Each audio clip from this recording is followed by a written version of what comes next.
Next to file item 26. This is Senate Bill 1414 by Senator Grove. Secretary, please read. Senate Bill 1414 by Senator Grove, an act relating to crimes. Senator Grove. Thank you, Mr. Chair. Colleagues, today I rise to present SB 1414 regarding the solicitation of children. Members, as you may know, 3 members of the Public Safety Committee forced amendments without my consent and watered down SB 1414 by taking out stricter penalties for those who try to buy sex from kids. Since that committee hearing, there's been a lot of misinformation shared regarding this bill, so I would like to take this opportunity to clarify a few of those points.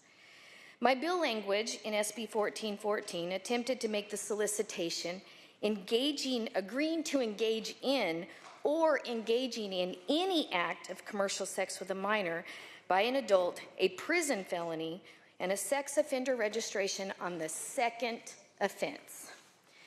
To be clear, I believe that any adult who attempts to or actually engages in to buy children for sex in the state of California should go to prison on a felony charge. Disappointingly, the hostile amendments watered down the language and excluded 16 and 17-year-old children from these additional protections. The punishment was reduced to a wobbler for those who would purchase sex from kids that are 15 years old and younger. As a point of clarification, a wobbler can be charged as a local jail felony or a misdemeanor, meaning a rich man could purchase sex from a poor girl and just pay a fine up to $10,000 to buy their way out of a crime. All amendments forced on this bill are unacceptable, but the notion that 16 and 17-year-old children are somehow less deserving of additional protections is absolutely absurd. Opponents of the bill, including the Public Safety Chair, have stated that this bill has nothing to do with human trafficking. Colleagues, the act of human trafficking includes sex trafficking. In order to be sex trafficked, one must be sold for sex.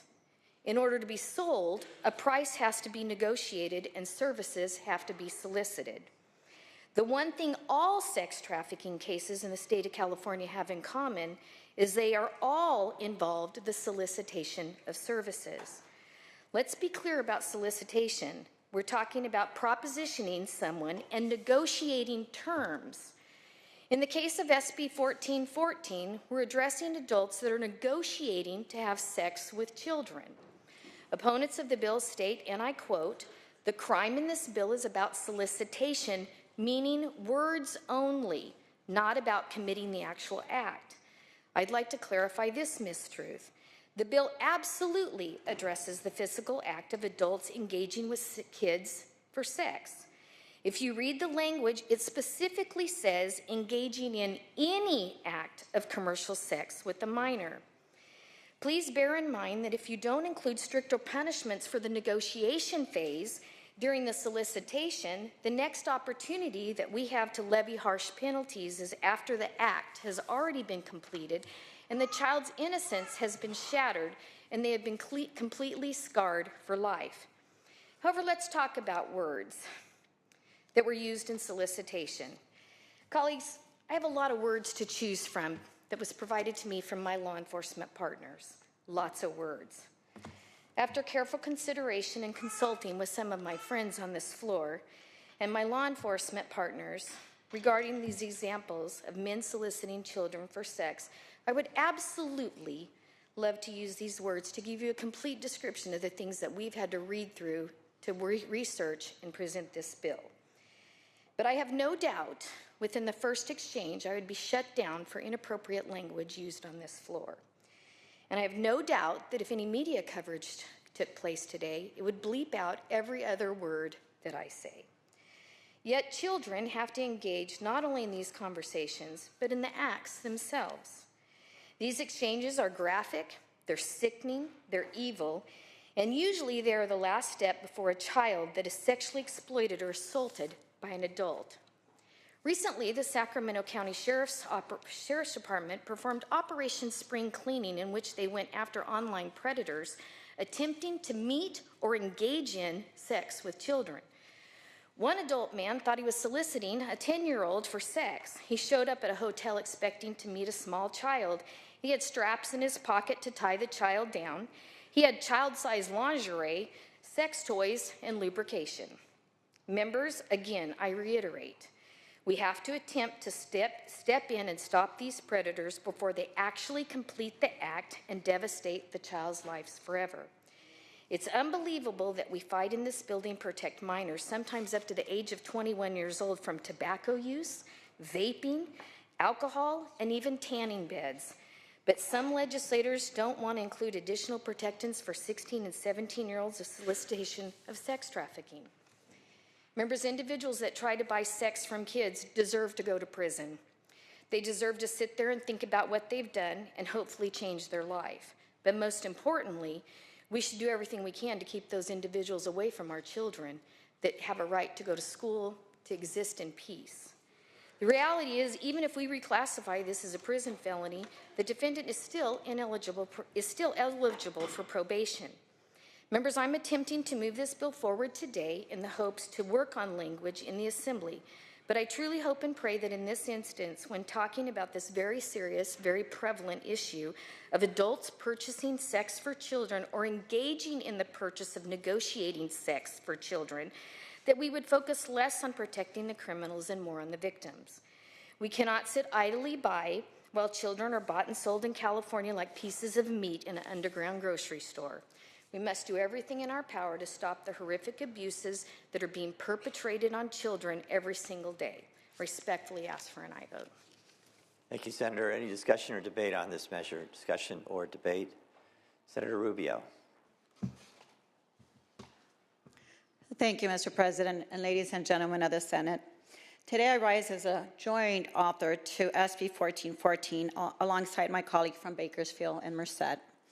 Currently, there is a loophole in our system where a person engages in unlawful sexual intercourse with a minor, and even though money is exchanged and negotiated, the consequences are minimal. Recently, there were more than 500 arrests at statewide anti-human trafficking operations. Compared to the rest of the nation, California ranks first in the number of human trafficking cases reported to the National Human Trafficking Hotline. Although, as a state, California implements protections and penalties to combat human trafficking, perpetrators still figure out how to violate our children. We won't stand for our minors getting hurt. You know, I fight a lot to protect children and make sure that not only are they safe from violence, but safe from these sexual predators. And so this is an important bill that I feel we could all get behind. These perpetrators are getting away with abusing our most vulnerable populations. They're aware what they're doing, and they figure out how to do it quietly. And again, the children are the ones that suffer the consequences.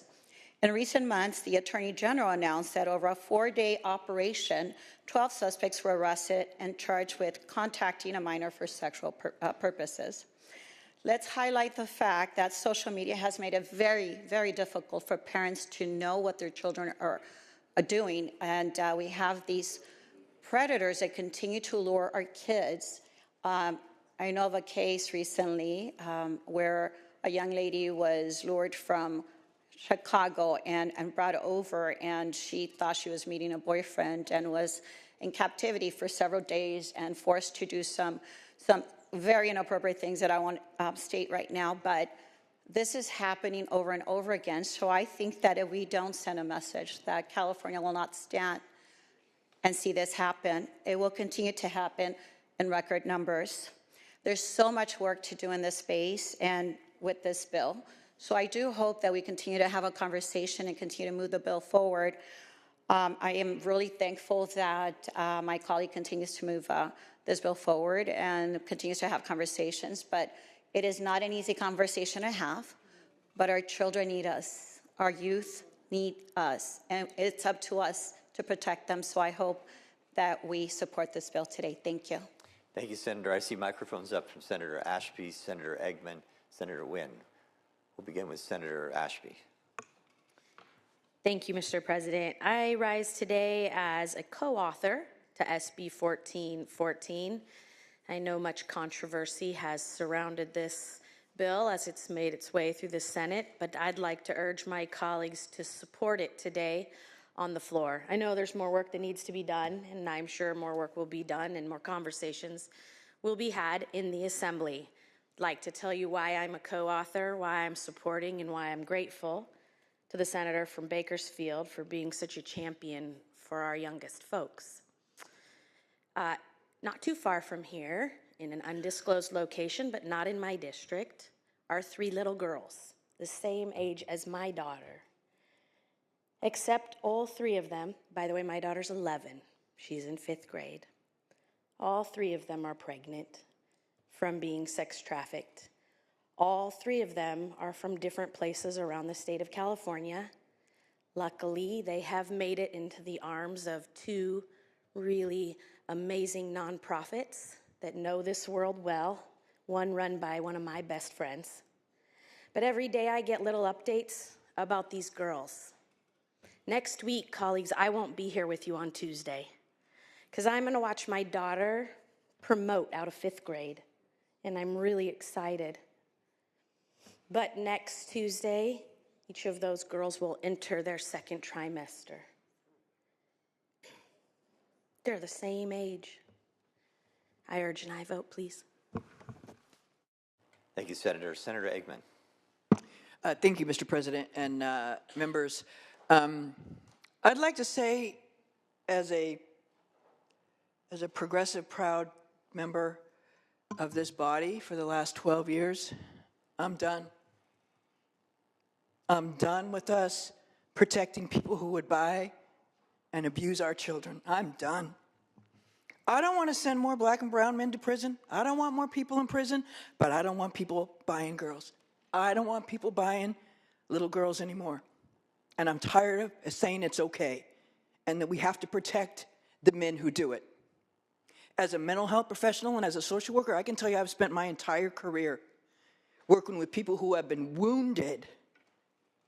I'm not going to say beyond repair, but they have been wounded to their core by the abuse that's been heaped on them, oftentimes by those that they love and look to protect them. And if their parents won't do it, then by God, we should. Again, I am not arguing that we open the gates to flood our prisons with people, but I am arguing that we have a moral responsibility to say enough. Enough. We have given away enough on this area, and we've got to move back into the center, or we all look like fools and laughing stocks. And what do we stand for? I ask all of you to watch the documentary that Senator Grove was in, Senator from Kern County was just in, that talked about this very place in Sacramento where girls are being bought and sold. Men are being given a little slap in the hand or a couple days, and then they're back out again, and they do the same thing. They get caught over and over and over again, and somehow that's okay. It's not okay. It is not okay anymore, and no more am I watching. Like I said, I'm leaving, but the rest of you who are going to be here for a while, let's get our stuff together and really start focusing on some of the important things. We talk about learning, and we talk about being safe. This is like at the core of it.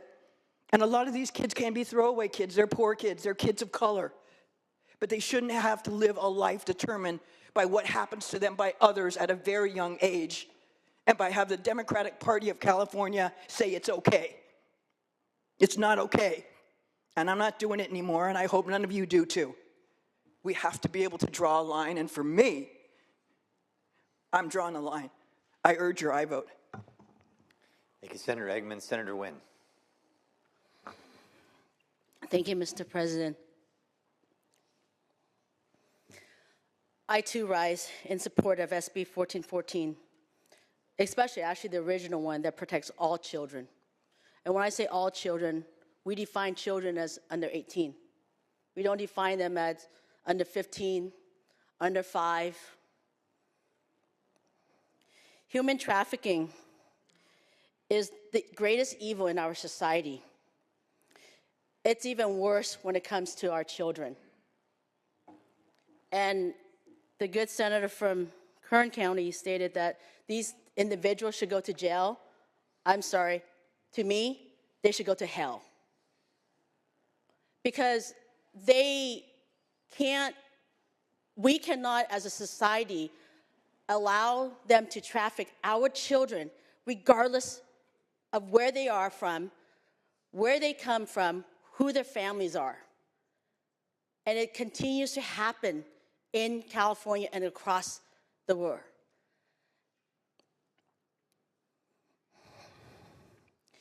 The amendment that was forced taken, I hope that we can continue this conversation and make sure that we add that back in, because the 18-year-old, the 16-year-old, the 17-year-old, and the 15-year-old should also be protected by us. No matter what, we are their parents. And like the previous senator mentioned, they have looked to us to protect them. And if the parents can't, we as legislators should step in and help. And so I urge for an aye vote, and that we continue this conversation, but not just for those children that are stated in this amended bill, but continue that conversation. And I thank, again, the senator from Kern County for continuing her fight for our children and protecting these young girls. I ask for an aye vote. Thank you. Thank you, Senator.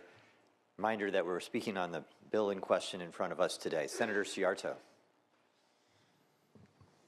Thank you, Mr. President. Members, I urge you to vote aye on SB 1414. I was in public safety. I'm on public safety, and was there when the bill was amended. I supported the original language in the bill. As a father of 3 daughters and a survivor of raising those 3 daughters, I can assure you that at no time when they were 16 or 17 did I discount their being a minor and their needing the protection of their mom and their dad. Unfortunately, for my daughters, they had a dad who had some experience out there and understood that this was actually happening at the level that we are being told it's happening now. And it's finally being exposed. This was happening years and years ago. And people just thought it was isolated, an isolated incident in the inner city areas. It was not. A lot of what you have heard is all true. We have young people that are being exploited. My daughters had the benefit of having a mom and a dad.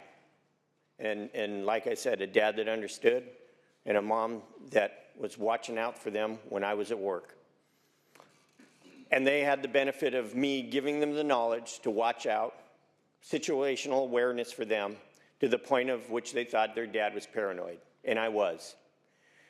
Because I wasn't paranoid about maybe somebody going to jail for exploiting my children. I was paranoid that they wouldn't. So I would tell you that 16 and 17-year-olds need their parents, and not everyone is blessed with parents that have the knowledge and the ability to watch after them. That's our job, is to watch out for those that don't. Senator, just a moment. I just want to remind you that we're talking about the bill in question before us. This bill in question is all about that. The issue that I'm talking about is that 16 and 17-year-olds were excluded from this bill. I understand they were your diminished. perspective. I just want to remind all members that it's the bill before us today that's up for debate. So just another gentle reminder, that's all. Understood. Thank you. So this bill today lacks some elements, but it needs to go forward so we can put the elements that were taken out back in. And we can do our job, which is to ensure the safety of minors. And this bill, in its current form, was mutilated to not do that. So I would ask that you vote yes on this bill to move it forward so that the author can continue to work with the next House to ensure that that language gets put back into this bill. So I didn't want to do hostile amendments on hostile amendments, so that's why we're doing it this way. Thank you. Thank you, Senator. Senator Jones, you're recognized. Thank you, Mr. President. Members, I just want to stand in support of SB 1414 also. and just be brief in sharing with the body that I'm very proud of the senator from Bakersfield, and then all the other senators that also worked so diligently on this bill. This has been an emotional journey these last couple of months on this bill. And I especially appreciate the speakers that spoke this afternoon in support of this bill. Thank you. And I hope that every word that was said on this floor this afternoon will be taken serious and into consideration as we all vote aye today and continue to pledge our support to Senator Grove and the co-authors that are working on this bill, and that we will make sure that we have the very best bill we can have when it comes back on the Senate floor. I ask for an aye vote on 1414. Thank you, Senator. Senator Dolly. Thank you, Mr. President. Members, I too rise as a co-author of this bill, and just want to add one thing. I do have a 14-year-old daughter, and I actually watched the documentary last night as well and realized that in this city right here, where my daughter goes to school, is one of the roads where sex trafficking and abductions happen. And just last night was the graduation for the school that she attends, and she was actually there at the graduation and stayed the night with a friend and was going to walk to the store. And I said no, because of the abductions for sex trafficking that happen in this area. So for those reasons, I want to applaud the author for never giving up and working towards protecting our children. And I respectfully ask for an aye vote on SB 1414. Thank you, Senator. Any further discussion on this measure? Any further discussion? Oh, Senator Caballero, the hidden microphone back there. Thank you very much, Mr. President. As a co-author, I felt compelled to stand up as well. You know, when we're dealing with legal language and differentiating between different crimes and different punishments, gets complicated. And I want to make sure that I tell the good senator from Bakersfield how proud I am of her and how much I appreciate her tenacity. I'm proud to be a co-author on this bill for the exact same reasons that my good friend from Stockton stated. It's time. It's time. And you can have young children from good families all the way to absent families that have the potential to be abducted, to be tricked, to end up going someplace and not understanding how dangerous it is. I mean, I shudder to think, I was an adult when I went away to college, but I did some pretty stupid things that could have gotten me in trouble, but I had friends around and I was lucky in that regard. So it is incumbent on us to do everything possible to protect our children and the children of everybody else. I pledge that I will continue to work with the good senator from Bakersfield if this moves to the Assembly, because it needs work. And so I respectfully ask for your aye vote. Thank you, Senator. Senator Bradford. Thank you, Mr. President. And I, too, want to rise in strong support, but more importantly, commend this author for her commitment and her passion to this issue. This is not a Democratic issue. It's not a Republican issue. It's a human right issue. It's one that impacts all of us. And just this morning on the news, it was a story of an individual who was online soliciting sex with a 10-year-old. And it had a miniature lingerie and all this stuff all prepared to meet her. So these are individuals who are sick,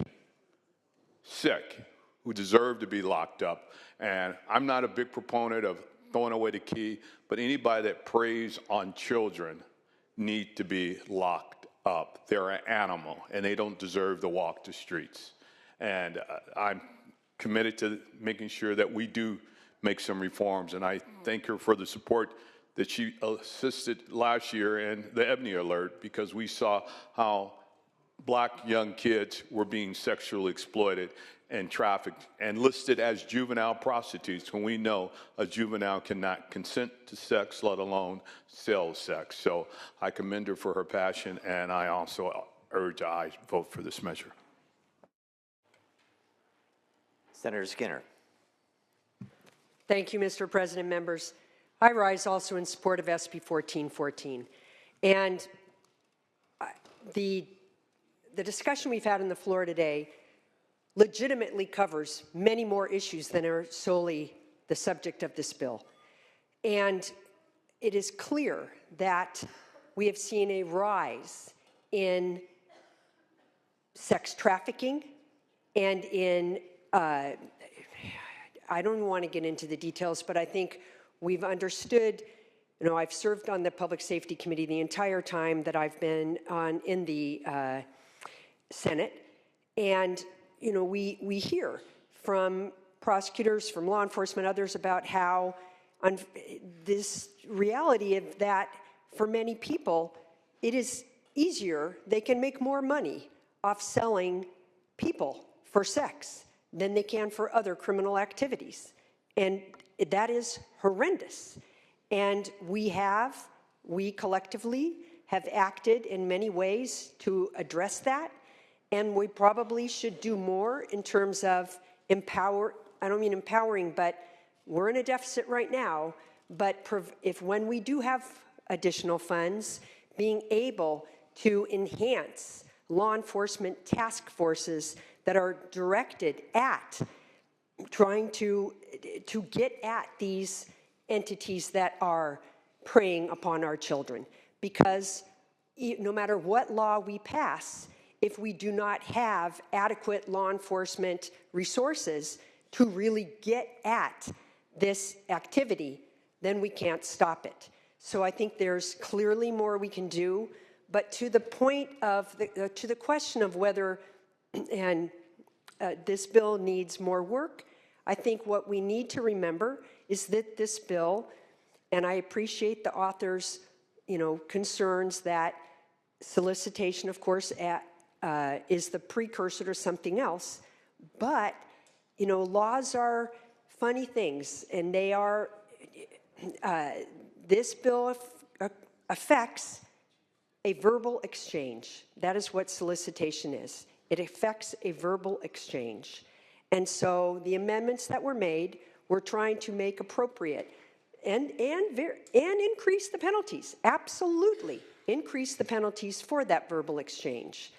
But of course, in terms of the other acts that occur and that we all know are not only horrendous, but in every way need to be stopped, then yes, those additional things clearly can be subject to different bills and or to increasing the effectiveness of, or rather the resources of our law enforcement to get at the perpetrators. But with that, I ask for your aye vote. All right, members, any further discussion or debate on this issue? Any further discussion or debate? Seeing none, Senator Grove, you may close. Thank you, Mr. Chair and members. According to federal law, all children in the sex trade, regardless of age, are recognized as victims of sex trafficking due to the Victims of Trafficking Violence Protection Act of 2000. Under that Protection Act, children are recognized as victims in the sex trafficking industry. Again, there's no reason why 16 and 17-year-olds should not be considered children in this case. If we truly want a safer California that we discussed yesterday, we should start by protecting all of our kids. With this version of SB 1414, we're sending a message in the legislative body that buying children for sex is more acceptable, is more acceptable for younger children than it is for older children, and we need to make sure that that gets fixed. Some of my colleagues have referenced the documentary that was released yesterday.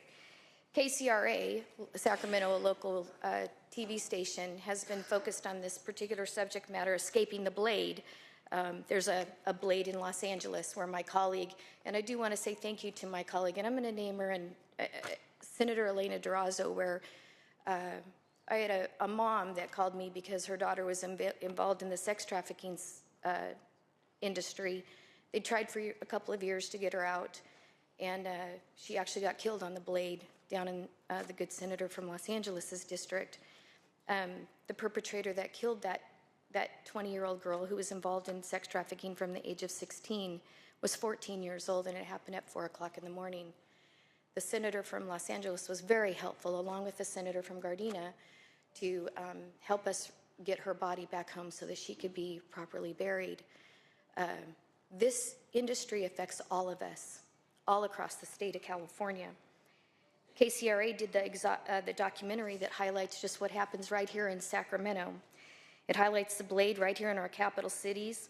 You can drive over there, you can do a drive-by, you can have Sheriff Cooper take you out on a drive-by, and you can see these young girls in lingerie just standing around waiting to be bought and sold night after night. They have quotas to meet. They can't go home without meeting a $1,000 quota and so on. There's rules that they have to follow, and a lot of these are kids. Now, they may be dressed up with makeup and different types of clothes, but they're kids. You can tell they're kids. One instance during the documentary, it was really interesting that the defendant that was being arrested, clearly because of SB 14, he was the seller of the individual or the child on the street. He was the seller. He's being arrested, and he's yelling at law enforcement, and he's telling them, quote, he's telling them, "How come you're arresting me when all these buyers are out here?" In order to address this issue, we have to address the buyers. We need to stand up for our children. In closing, I want to thank everybody who spoke in favor of the bill and in favor of working with me to make sure that we get this bill right. I know it's going to come back to this House, and I know it'll probably be pulled back into committee. But I think there's things that happened in public safety that we need to fix. I want to thank my colleague from Gardena. I used a lot of his data on the Ebony Alert. He did a lot of research on the Ebony Alert. And it is true.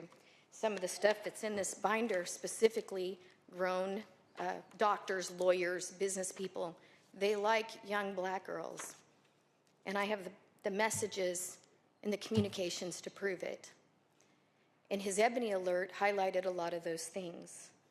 I want to thank all my joint authors that have stood with me through thick and thin and ups and downs and dead bills and live bills and resurrected bills and everything that's gone on this industry and trying to fix this situation because it's multifaceted. It is way multifaceted. My joint authors and my co-authors, again, my colleague from Gardena and Marietta and the Public Safety Committee who operated in good faith and helped me with amendments that we needed to make. But dang, Suze.